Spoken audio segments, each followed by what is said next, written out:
I've seen a trend of people sharing their birth stories, and I just love it because it creates a space where we can share information, and everyone's stories are so different. I've never heard the same story twice, and it made me think we should talk about our birth stories. What was it like for you? How's the midwife? How'd you feel? You've had two babies. I think the thing about birth stories is that until you've had kids, you really don't think much about it. It's just a story. So, I mean, it's lovely, but I couldn't really empathize. But now I want to know everything A to Z. from start to I want, finish. how'd you feel? It can never be too much So detail. true. I just love me a birth story. So, my story, well, my two were so different, both in the same hospital, and that was really helpful. It reduced the amount of advocacy work that we had to do. There was less information sharing, negotiating, and all that. The midwives kept changing throughout the hospital visits leading up to birth. And that was probably the one thing that was disappointing about the whole pregnancy process. Every time I had a new midwife, it meant I had to re educate, explain myself again. And in a nutshell, that's why it's so important to have consistent midwife and to have the same interpreter. So true. I completely agree. 4 or 5 different interpreters for my appointments.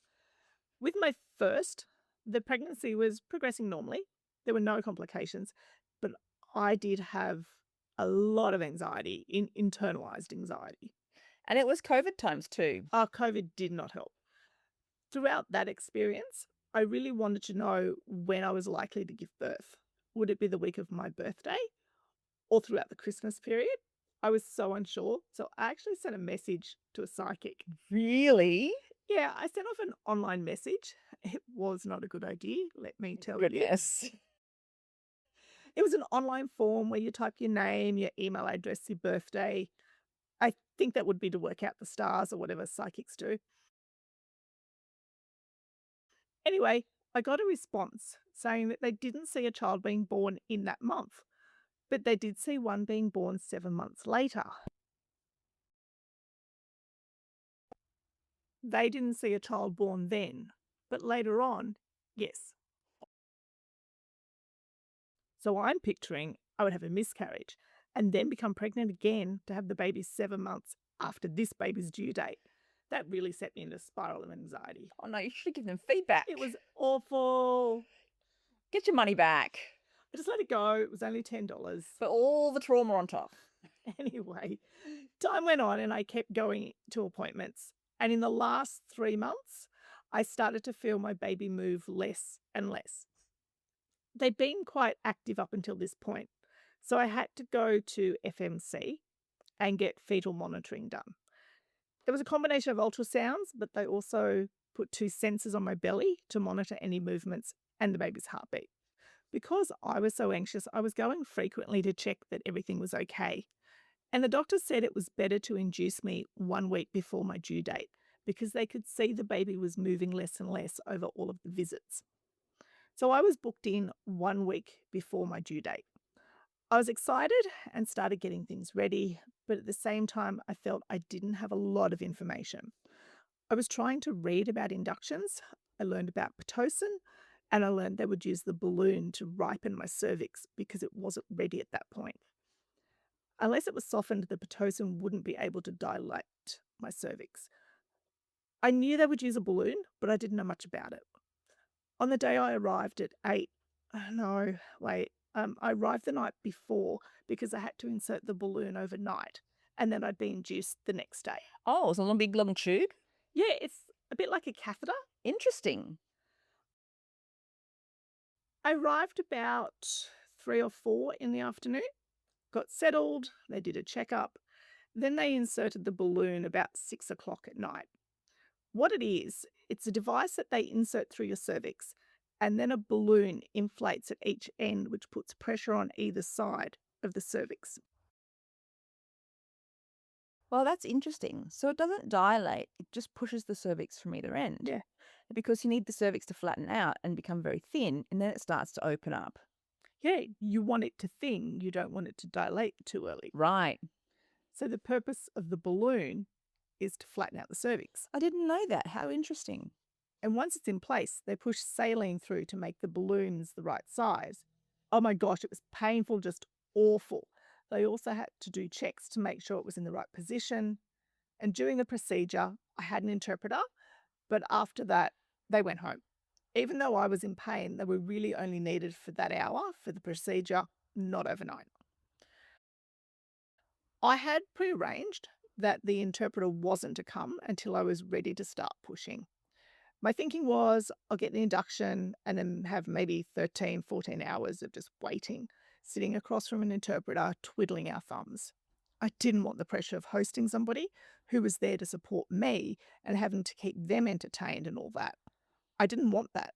I felt it would be too much. I just wanted some peace. At 8 a.m., they took the saline out of the balloon and reduced it so it could be removed. They checked I was good to go ahead with the next part. They started the Pitocin drip around 9 o'clock. It went in just like any other IV I've had. Like, let me spell it right. Mm, Estrogen. Yeah. Estrogen, that's how it's spelled. It helps your body know to activate your labor and to start having contractions.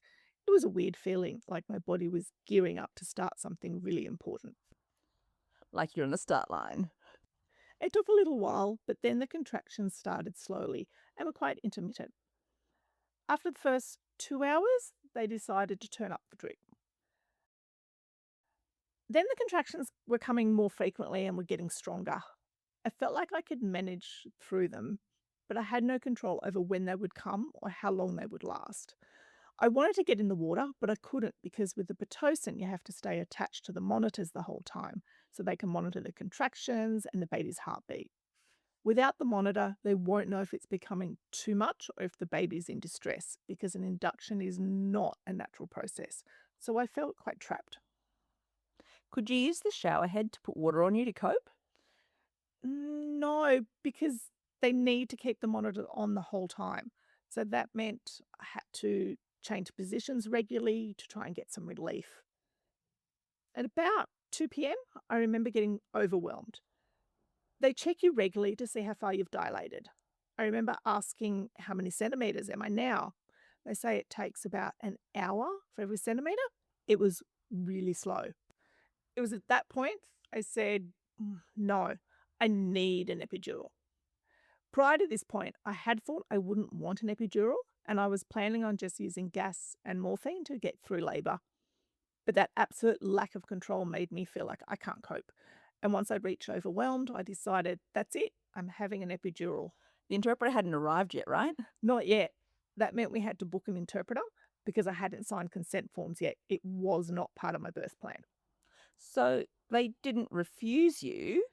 No, you can change your plan, but I hadn't gone through all the risks and information beforehand. They had to get an interpreter for that. What if there was an emergency? That's fine, but you would have the doctor there at the time. Interesting. So if I'd done it all beforehand, we probably wouldn't have needed to have the whole conversation because I'd already been through it and given consent. They had offered to go through it at a prior appointment, but I declined because I didn't think I wanted it. So they didn't go through it with me then because I thought it would have been a waste of time and resources. So they checked again, and I was at 5 centimeters. At that point, I thought I was done. I felt like I wanted to just run away. I was writhing in pain, screaming out. I'm not giving birth today. I was gripping onto the bed with all my might, thinking, I can't do it. I want to die. It was awful. My whole body was tense and overwhelmed. I called for the interpreter because at 5 centimeters, that was the point we had agreed that she would come and stay with me and not leave until I had delivered. At that time, I was pretty naive, okay? You're a first time mum. Right. I thought it would only be like 3 or 4 hours with the interpreter there from that point. I was fine with that because it was a shorter duration than her being there the whole time. So I was there just completely overwhelmed, and the interpreter arrived. Then the anaesthetist was there for the epidural, and I said, I want that now. They checked me, and guess how many centimeters dilated I was? 9.5 centimeters. Time to push. Oh, yeah. Without an epidural? No epidural. Looking back, my experience was not like natural birth because Pitocin pushes chemicals through your body fast and it really ramps things up. So much. So it's not like the natural process of labour. No. So at around 2 or 3 p.m., I was at 5 centimetres. The interpreter arrived at 4 and I was at 9.5. So that meant labour in an hour had jumped so fast. Yeah. So that explains why I was feeling so overwhelmed. So they looked at me and said, sorry, we can't. Time to go. Had arrived just in time. We didn't even have a chance to fill her in on anything. It was just, hi, it's time to push. My mind was just blacked out at that point. I realized I didn't do any birthing classes because it was during COVID. The online classes weren't accessible. They did have a self paced learning option, but I didn't really feel that was enough information. So I didn't even know how to push. So, TMI, when you push, it's the same motion as when you're shitting. I heard that same phrase. So you're using the same muscle. It felt so wrong. My body and my brain were confused. I couldn't compute. It's for different purposes. Yeah, like what? I ended up pushing for about an hour, like just pushing and pushing. I was getting tired. Baby was getting tired. They were thinking they might need to get the vacuum to assist, or maybe even the forceps. I heard the part they attached to the baby's head's only small. I thought it would be more like a clamp that went on the whole head or something. It's like, the Cat in the Hat with the funometer? Oh no, but it's really thin, right? I was thinking vacuum for your house. And it looks so big when it comes in. Ick! It looks scary. Oh, it's not a small thing. It's very scary. And they said they may also need to use the forceps. And all of a sudden, I thought, I just can't. And I pushed, and the baby was born. For a full 30 minutes before it was out, I had that ring of fire. I didn't know about that beforehand, and it hurt, Almost better not to know. right? I was in so much pain. I kept saying something's wrong, something's wrong. They told me, no, it's all fine. That's the ring of fire. Oh no. That means it's nearly over. This is the last obstacle. But I kept going for 30 minutes. I mean, it can be quick for some people and they don't even notice it, but not for me. It was a struggle. And when it was over, I felt such relief. You are exhausted. When the baby was born, I wanted to do skin to skin on my chest. Yes. They call it the golden hour and it's so valuable. I can't even describe it. Just holding them so close. The baby fed, it was all very relaxed and we were all happy. All of a sudden, I thought, gender. I didn't think to check. Because you didn't know. I didn't know. I thought boy. That's right. The whole time, I thought I was having a boy. Even the shopkeeper thought boy. Everyone. So, the moment of truth had arrived. The nurse told my husband to check. So he fumbled around a little trying to do it. Here, hold the baby. Right? It had been really intense up until that moment. He was holding the baby and just froze a bit. He said, I think the baby has 2 penises. I looked at him like, what? He was so focused on it being a boy that he got confused. I know. No, it's a girl. But he was so confused. The nurse had to explain that because of all the hormones, her genitals were swollen. But that also means that girl babies can have a period. I've heard that. For the whole first week. I was gobsmacked. Because of the hormones. Not hers, mine. She had been exposed to my hormones. So that was really interesting. Oh, and babies can have a discharge from the nipples too. I did not know that. It's all very interesting. So after the baby is born, you also have to pass the placenta. The afterbirth. I knew it needed to come out, but I didn't know you needed to birth it. Yes. So I had to push it out too. Once it was out, they said it looked a bit damaged, so they called it ragged. It might have been because of the Pitocin. They checked it over. It looked like a big clot, but it looked all there. Then I started to get pains in my belly, and I did not feel well. I wanted to get in the shower. I hadn't been able to because I was attached to the monitors. I was desperate. I wanted to feel refreshed, right? Right. I needed that shower. When I sat up, I felt like my waters had broken again, but all the fluid should have been out by now. So I looked, and it was a big clot. I got up out of bed thinking that that was it, but then I started bleeding. I got back on the bed, but it didn't stop. To give you an idea, during birth it's quite normal to lose about 250 ml of blood, but it was a lot, more like 1.2, 1.5 litres. That's too much. I know. Your entire body only has about 7 or 8 liters of blood, so that means you lost a quarter. That's right, because where the placenta was attached didn't heal fast enough. It didn't clot properly. Because when it detaches, the wound is supposed to shrink quite quickly. Yeah, so I suddenly had about 3 different types of injections in my legs called clotting agents. And bless my interpreter, we were already good friends, but I thought she might panic at this moment. She didn't. She remained so calm, so professional throughout this unexpected moment. She really put her emotions to the side and made sure that I was fully informed the whole time they were working on me. If she wasn't sure about something, she checked with the medical staff and kept me fully in the loop. My husband was seated a bit out of the way, so he couldn't really see what was going on, but she positioned herself so that we could both see, and she checked our understanding throughout. That was so important. She wasn't asking us questions, she was keeping us both informed about what they were doing and all of the chatter between them. So I knew one person would do this and another would do that. I knew everything from A to Z. I was included the whole time. And that's so important. Did you feel like she wasn't really there? Like she didn't have an interpreter because it was just an information flow? That's so good. Yeah, she was moving around. Making sure everyone had space. Because you're a first time parent, but you're grateful that they're there and also let them do their job. Exactly. It was really good. That helps a lot. After that excitement, everything else went smoothly. The only thing was when I went home, that's right, I stayed for 2 days. There was no interpreter there for discharge. And in hindsight, I wish I'd had that just so they could help me with the plan for going home. Anyway, so that was a birth story number one. I have another story. So, because your first one was so intense, did you feel the second one was better? Oh, yeah. Bring it on.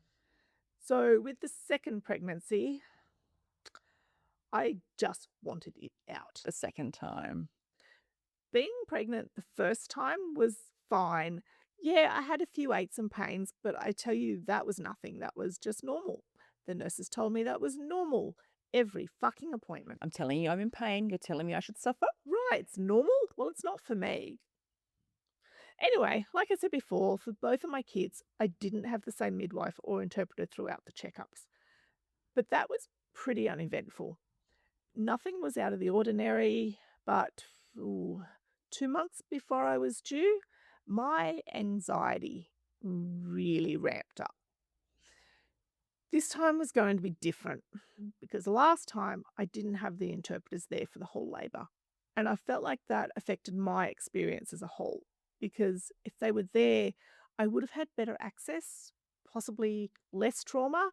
Maybe some things wouldn't have happened, right? So when my anxiety was so heightened, I knew I needed a plan.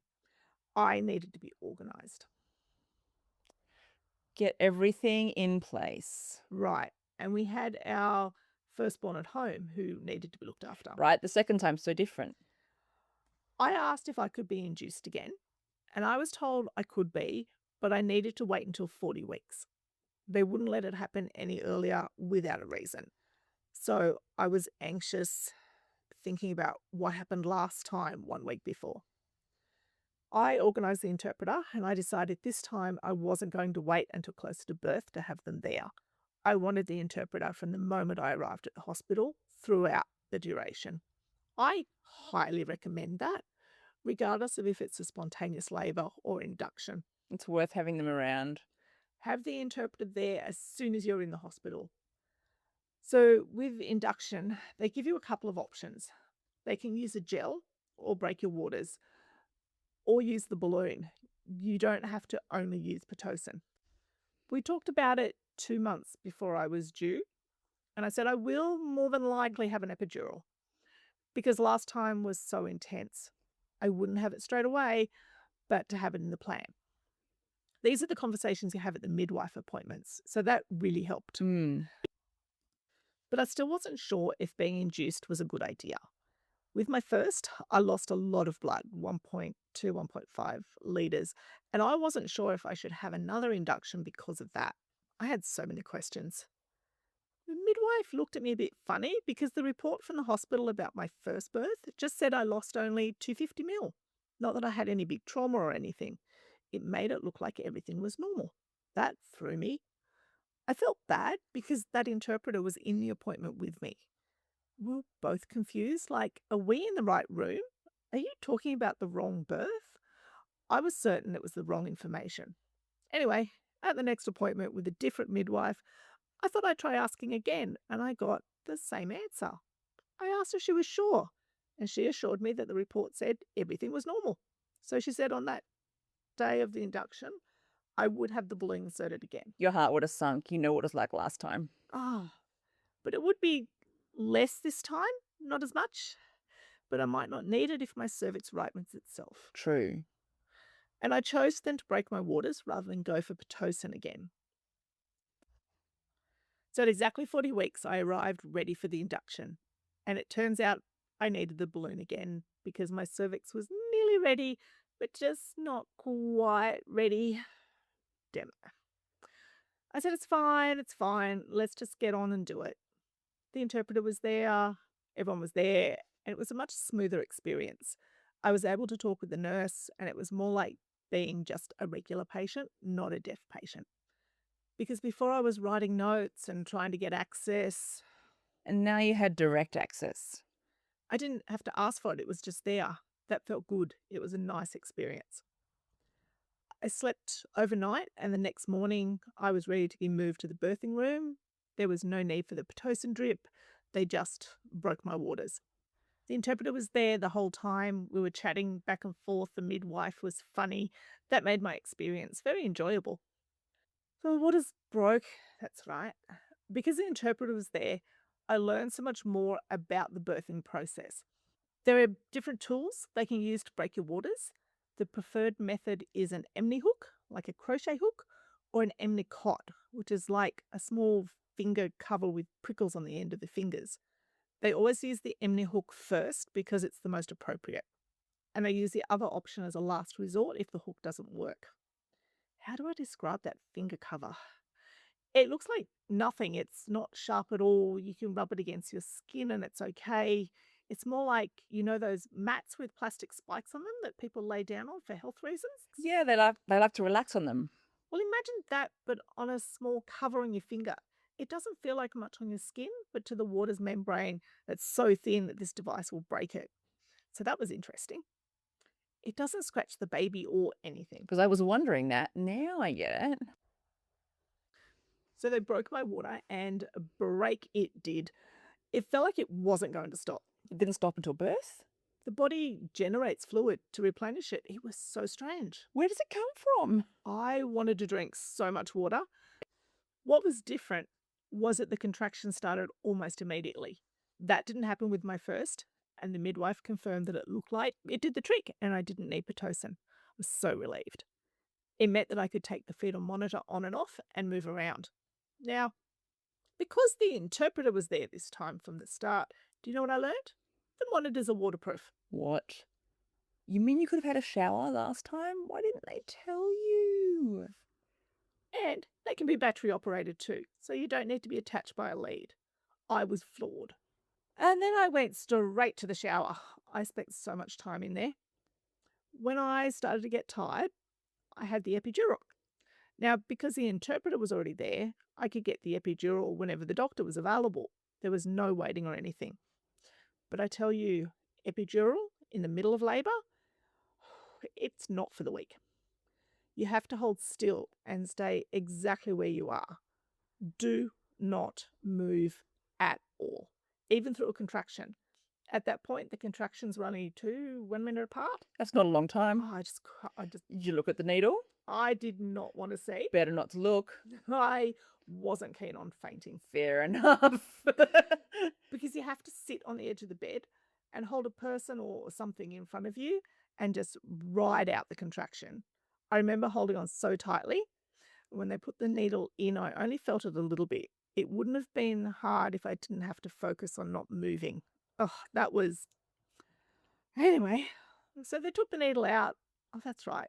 I don't know why I didn't ask more questions. I thought that an epidural was a needle where they just injected some medicine and that was it. No, they leave something in. Lots of people think that and they panic because, what do you mean there's a tube attached to my back? It feels like it's not. A spinal injection is in and out, but the epidural stays there. Yeah, the other thing that surprised me is that the epidural contains fentanyl. What? I did not know that. What? Clearly, I have too much trust in people. I had done some cursory research, but I didn't look into the whole process. When we research, we only look into what we think we need to know, but we don't actually know what we don't know. Yeah, maybe the other interpreter didn't tell me. The one on the day of birth told me, but at the appointment before, I don't know if that interpreter omitted some information. Ah. I didn't know that there was a part that would stay in me because they had used the wrong sign. They signed injection. And that's the thing about signs. If you don't sign it right, then there's information missing. Like, is it an injection or not? Where will it be? This sign, it shows that a part stays in. And I had a button I could push every 30 or 40 minutes for more meds. And I could move my legs. That was really nice. Because I could still experience the contractions in a way. I was worried I would feel nothing because that would make me bored, to be honest. Have a nap until birth. Ugh, I need to be doing something. Remind you what you're there for. Right, that's me. You can't lie down because you just feel so heavy and you can't stand up. Ugh. I liked that I could move about. The contractions felt manageable. And when I felt tired, I hit that button and I got a bit of a top up, like just a little. Before this, I didn't realize you could control when you got extra pain relief and that you didn't have to have a constant block. It was nice to know I could stop receiving more meds anytime. That was good. I had the opportunity, and this really hit me, I had the opportunity to just chat with the interpreter, and I felt all right, not completely disconnected to what was going on. I also got to chat with the nurse and explain about what happened the first time, and she said, "That can't be. The notes don't say anything about that," and it bugged me. Then there was a shift change, and I got a brand spanking new grad midwife of 6 months. I looked at her and I thought, oh, can you do this job? But she did the best job. Her mind was fresh, she was on it, just lovely. That night, there was only two of us who were giving birth. She was able to sit with me for a bit. Normally, that month is one of their busiest months for birth, but there was only the two of us. There was only the two of us, and so she was a bit bored, and she asked if we could chat while we waited. I was up for it. So I explained about what happened last time and how everyone had responded the same way. She listened and said she thought maybe it was a system error and not to worry about it. It feels like a significant experience for you, but really at the end of the day, that was part of a textbook delivery experience. In other words, it was normal. I nodded and thought nothing more about it. About an hour later, I gave birth at about 8 o'clock. So this was at around 6. I just remember it was starting to get dark. It was winter then. The midwife came back and said, "I just want to let you know I found your folder and the written reports said that you did indeed lose 1.5 litres of blood. This matches what you told me about the 3 injections in your leg." I've got goosebumps. Right? I just looked at her in disbelief. Turns out that 6 months before the birth, the hospital had transitioned from paper files to digital files. It looks like after the excitement of the baby being born, everyone had some downtime for about 30 minutes, and that was before I started bleeding. It looks like all of the notes from the birth had been typed up before it all went awry. But once she had the paper file, she said, "You really shouldn't have been induced after that." I was really lucky they didn't use Pitocin again. You are so lucky. But the good news about all this was they made sure to prepare the clotting agent before birth. just in case it was needed.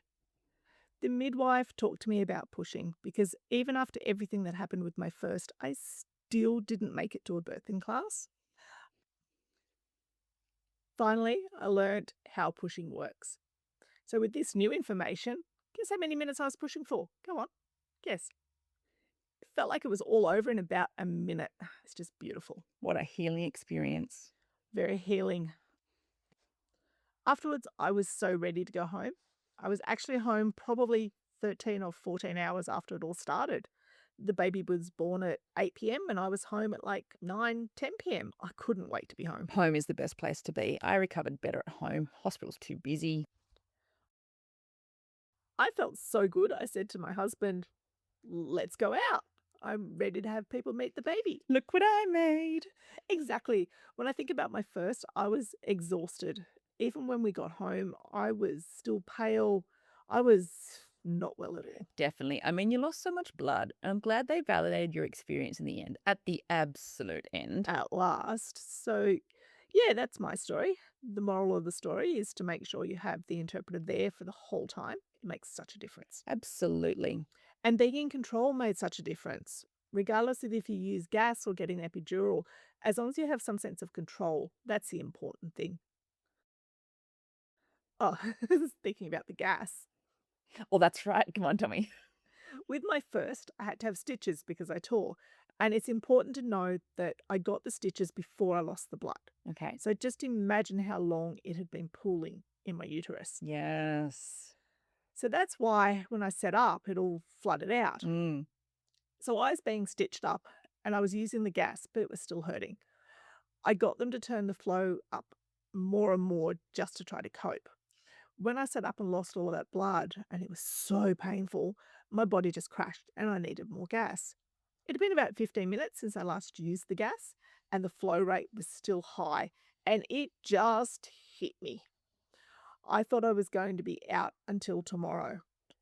I blacked out so fast, it was too much. I didn't realize we needed to turn it right down low. I didn't know that. And then you work your way back up if you need it. You had it turned up full and you were done. That's what it felt like. You were one inhale and I'm gone. My eyes felt like they had crossed. Oh no. It was really bad. You poor thing. Anyway, going back to being in control, there were so many things that happened during birth. Speaking about being in control, what was your experience? I had the complete opposite experience to you. Everyone's so different, like I said before. Before I got pregnant, I always envisaged birth. Look, I always knew I wanted kids, but I didn't have a picture of what birth would look like. I'd heard lots of stories, including from my mother, but I felt a bit uneasy. I have a low pain tolerance, to be honest. I'm the first to admit it. I'm not good with pain. I take Panadol for everything, so there's that. I had a bit of fear, but I still wanted kids. Leading up to the day, I mean, I had a caesarean. I knew I was having one, but I always thought about that for emergencies. When I was pregnant with my first, I realised the baby needs to arrive somehow. And as that due date was getting closer, I talked to my midwife. I was really lucky. I had the same one all the way through. She was so lovely and worked for SMS, Special Midwife Service. It's a service under the mental health space for people who use drugs and alcohol or mothers not coping in pregnancy. She could keep an eye on us all. I was there because of accessibility around interpreters. That's so good. It was fantastic. She was so lovely. I had her for both my kids. She even joked about me having a third one and us working together. And I'm like, hard no. So she was so lovely. And I told her I was having bad anxiety. I asked about an elective C-section. I knew it had to be in a private hospital. Public hospitals, they can do it, but it's usually only for emergencies. But with private health insurance, the private hospital can do it. And I wanted to weigh up the options. She said, sure can. Really? That went into the back of my mind because I wasn't 100% sure yet. But as the days went on, that's what I decided I needed to go down. I needed to have control, what time for the interpreter, to know the day. I couldn't even cope with going through labour at all. My pain tolerance is so bad. I writhe in pain at the slightest thing. So going through active labour, I would lose my mind. Well, if you can't cope with the other pain. Right? If I can't cope with that, how am I going to go through something even more? Having that option meant the world to me. I wouldn't have to go through that at all. As I was getting closer, maybe about 34 weeks, I chose the date. I had to talk to the doctor about it, not the midwife. They said everything looks good. I was healthy, low risk, and had been seen for regular ultrasounds by the midwife. At about 20 weeks, my son was measuring quite big. He measured 4 weeks ahead. Oh well, he was getting a little bigger, no matter. A few weeks later, they wanted to do a growth scan because of his size. It was about 34 weeks, and they immediately saw he was measuring 6 weeks ahead. I looked at them in disbelief. You know the ultrasound never tells the truth. Right? That's why I could only stare. My friend who was interpreting, I had the same interpreter for every appointment. She was fantastic. And it was so good. She's a mum herself. We had this connection. She related everything. I felt good. I felt empowered. She let me know that she was exactly the same. So I kept that in mind. The midwife kept saying, maybe you have gestational diabetes, but I'd done the test. It's all clear. He's just being big. Lucky I'd already chosen the C-section because it took the pressure off being told I needed to be induced and all that. It was more like an FYI, you might have a big baby. Like, what do you want me to do about it? It's going to end in the same way, a C-section. I had to have another scan at 37 weeks. This time he was measuring 7 weeks over. I was like, so you're telling me he's 44 weeks gestation? That's impossible. I was booked in for 2 weeks' time and I was excited. Right on 39 weeks, not bad. And then I got nervous. It became real. This would be my first surgery too. I was nervous. Do I get the gas now? Or? I've had gas, but what would the room look like? I wouldn't even be asleep for my first surgery. I'd be wide awake. And that was interesting. The date was locked in. All right, 37 weeks and 4 days though. At night time, I started to feel something. It was like a heavy feeling that I couldn't shake off. It felt like doomsday. I FaceTimed you to chat about it at 10:30 at night. I thought you were joking about I it. kept telling you my baby's coming here soon. You said tomorrow. Because he was measuring so big, I was worried and I was swollen. My hands, fingers, face, everything. I just wanted to hurry it up. 2 more weeks. And it was in the middle of summer. And every time I walked to put my feet up, I couldn't wait. I was so nervous because my baby's coming. Your first baby. I hung up from you, and that night I told my wife I was going upstairs to sleep. I went upstairs to the toilet first and sat down. Then I felt something flood out. I stood up. More flooding. I thought I'd weed myself, but I hadn't. It was clear and it kept coming. Did my water break? It can't be. My wife had come upstairs and I said, hey, get me a pad, please, because the water's still coming, and it was slightly pink. Luckily, I'd been to birth class. That was part of the reason I elected for a C-section, because look, we're very lucky in Australia. We have a very good health system, so I felt comfortable with my decision. And I learned about natural birth on the chance that the caesarean couldn't happen, and I wanted to know all my options and have a plan just in case. They told us that your water could be clear or light pink or green. Green meant the baby had pooed in your uterus. So when I saw it was light pink, I'm like, I think my water's just broke. What? I think this is the first step. Call the midwife. She said, are you sure? I said, yes. It's still coming out. She told us, come on in now. Lucky we didn't live far. As we were driving there, I felt, look, it's funny. That morning, my friend had said she might be going into labour soon and she was due any time, and I was going in 2 weeks' time. I thought, should I tell her? No. We arrived at the hospital and the water was still coming out of me. I asked for a tenor pad, please. The pull-up ones. Yeah, better than a pad. They're Better than so nothing. thin. I wanted it all to stop. I got on the bed.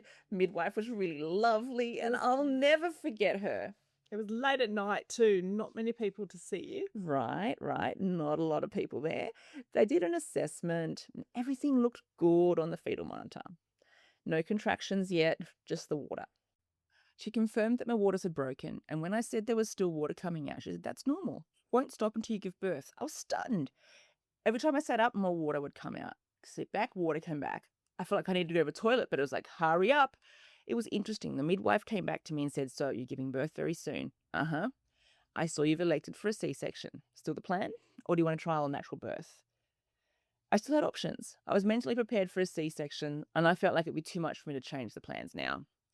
She said, while we have to document it as an emergency C-section because your waters have broken, it's not actually an emergency. We're not in a hurry.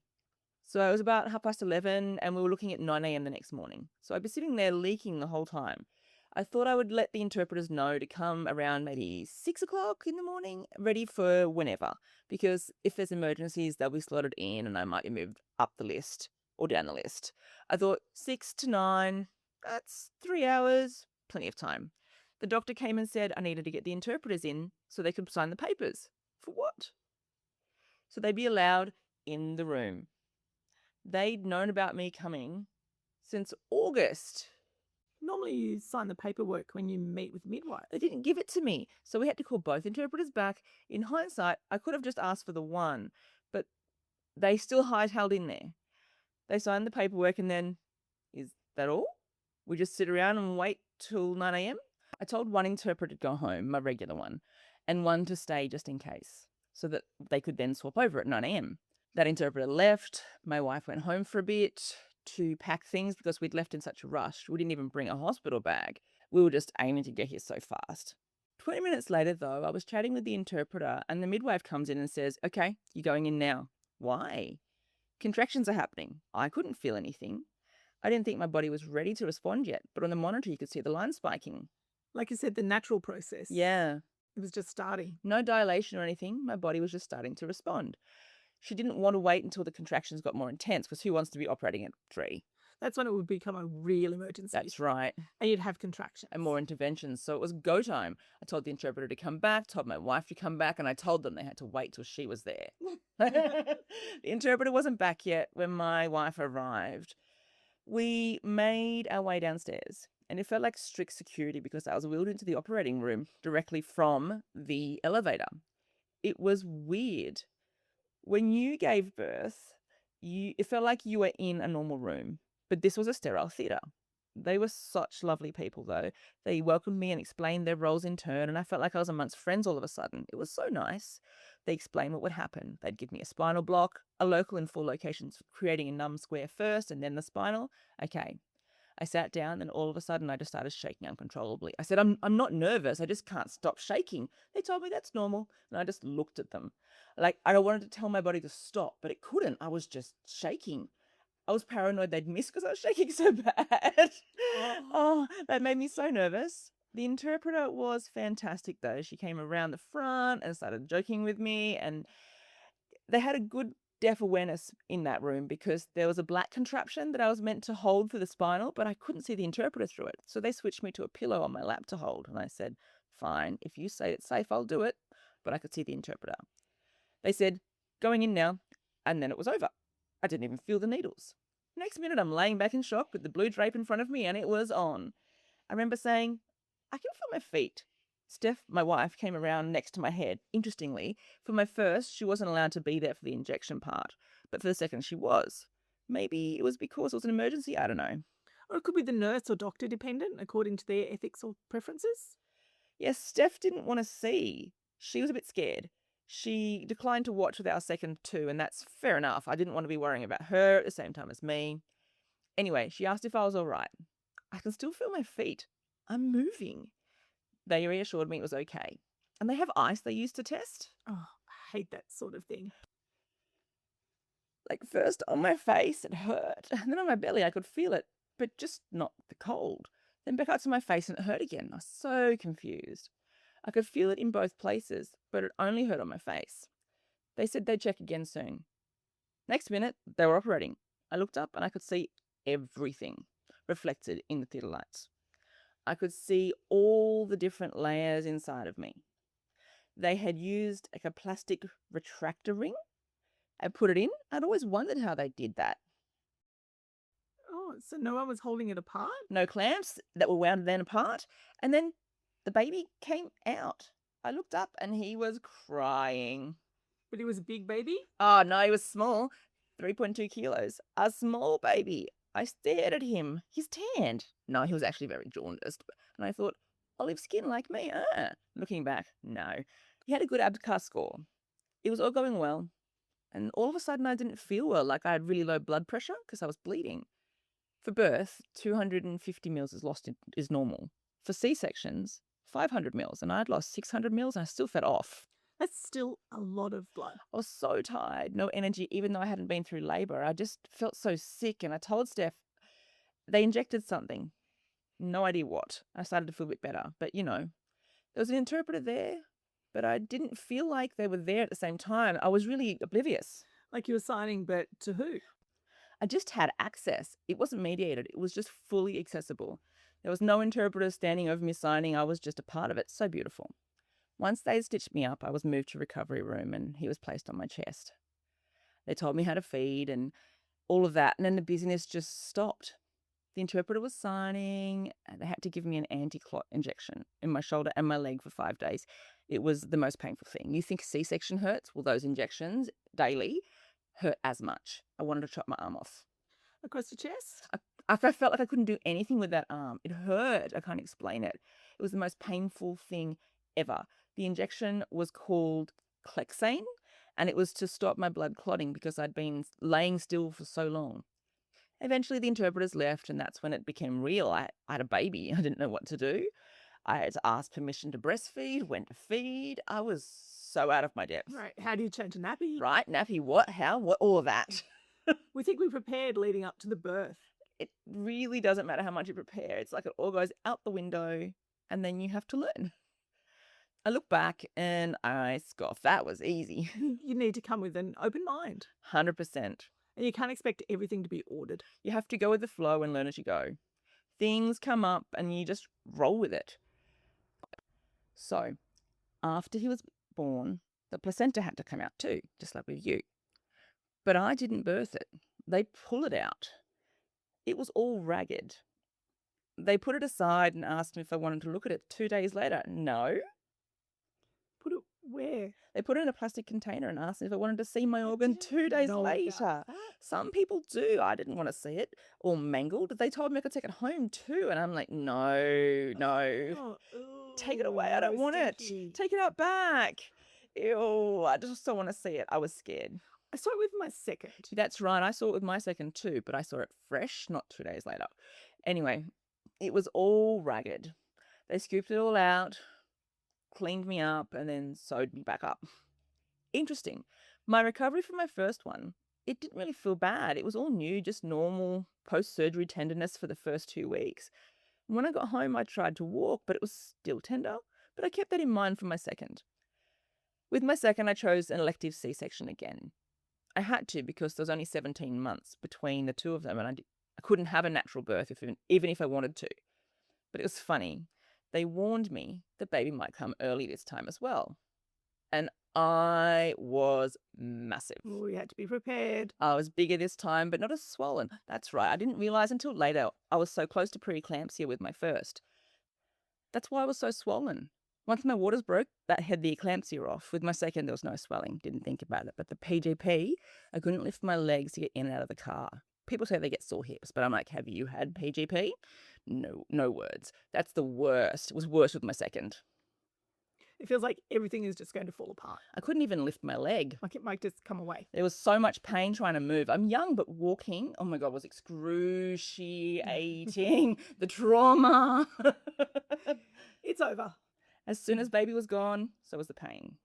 Amazing. Yeah. Vanished into thin air, back to normal. How? It gave me heartburn as well. At 2 a.m, feeling like I had lava in my chest. Then nothing after birth. That's why I felt so good after my second, that I wanted to go out. Yes. No more PGP. Same with me and my second. It was amazing. Heartburn, all that horribleness, just gone. On the nausea. Yes, I was vomiting every day, and afterwards, all gone. Just gone.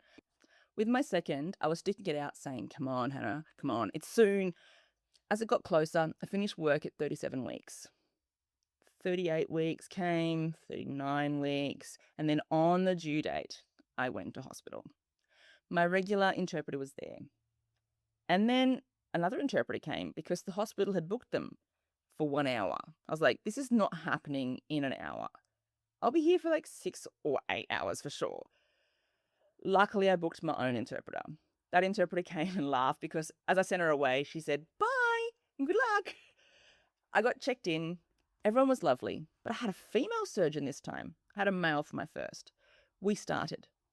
No, wait, the spinal first. I was nervous. The first time I didn't even know what to expect. And you were running on adrenaline. But I was nervous because the student doctor was going to inject me. It took longer this time. No pain though. I thought, "Oh, they're learning." When I was all done, I just laid back, and this time, when I could still feel my feet, I knew what was going on. I knew the ice was coming, but then it was taking a long time to get started.